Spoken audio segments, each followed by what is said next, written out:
Pemirsa, terima kasih Anda masih bersama dengan kami, dan bagi Anda yang baru saja bergabung bersama kami, akan kami sajikan kembali 3 berita utama kita di hari ini. Seorang tentara di Mimika ditemukan tewas di pasar.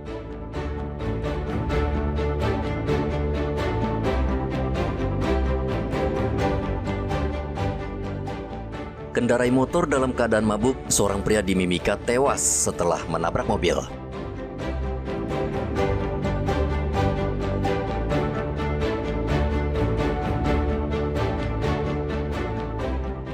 Usai isi BBM di pompa bensin, sebuah minibus terbakar di Merauke.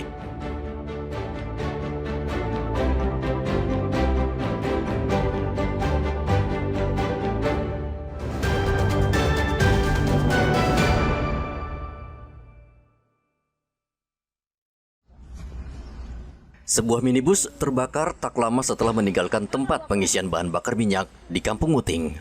Kebakaran terjadi tiba-tiba beberapa saat setelah muncul percikan api dari bagian mesin. Api kemudian melahap seluruh badan kendaraan. Beruntung pengemudi kendaraan berhasil menyelamatkan diri dan tidak mengalami luka-luka. Mendapatkan laporan dari warga, anggota Polsek Muting langsung menuju lokasi dan mengamankan tempat kejadian perkara. Menurut polisi, kebakaran terjadi akibat korsleting listrik. Diduga sementara karena adanya konsleting listrik pada bagian mesin, sehingga mengakibatkan kebakaran satu unit mobil tersebut.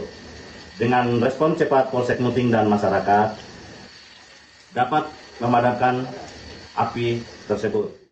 Peristiwa ini menjadi pengingat bagi para pemilik kendaraan untuk selalu rutin memeriksa kondisi mobil, terutama sistem kelistrikan agar terhindar dari kebakaran. Muhammad Ridwan melaporkan dari Merauke, Papua Selatan.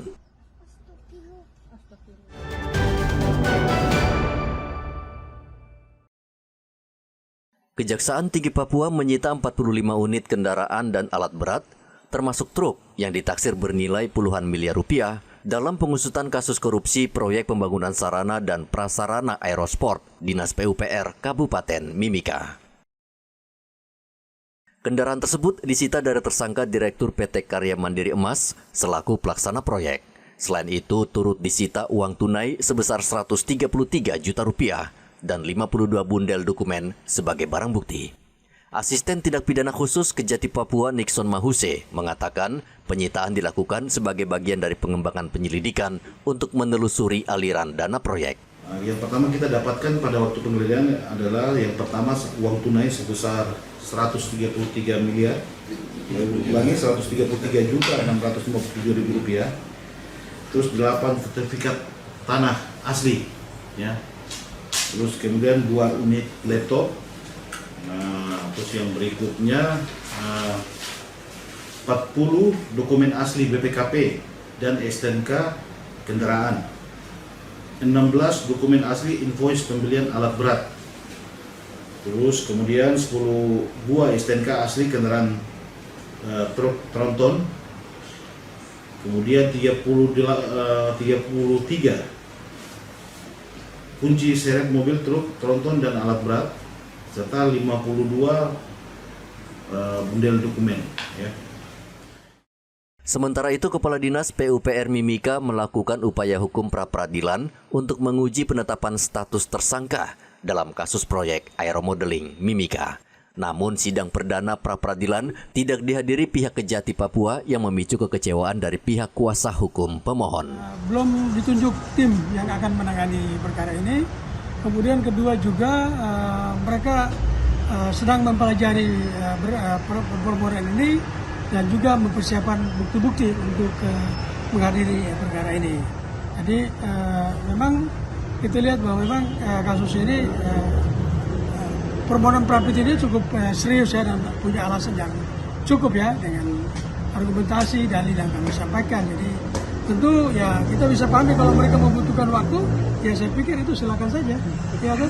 Tapi yang penting bagi kita adalah kita akan serius untuk menghadapi perkara ini, dan kami sangat menyayangkan ya mereka menunda ini. Kita sudah tahu maksudnya. Ini artinya bahwa mereka akan mempercepat proses pelimpahan perkara ini ke pengadilan. Pada 12 Juni lalu, Kejati Papua telah menahan 4 tersangka terkait proyek lapangan aerosport senilai 79,13 miliar rupiah. Saat ini 5 orang tersangka telah ditahan di Rutan Mapolda Papua. Mereka terdiri dari 2 konsultan, Direktur PT Karya Mandiri Permai selaku pelaksana proyek, Direktur PT Mulia Cipta Perkasa selaku konsultan pengawas, serta Kepala Dinas PUPR Kabupaten Mimika. Para tersangka dijerat dengan Undang-Undang Pemberantasan Tindak Pidana Korupsi dengan ancaman hukuman minimal 4 tahun penjara. Arthur melaporkan dari Kota Jayapura, Papua.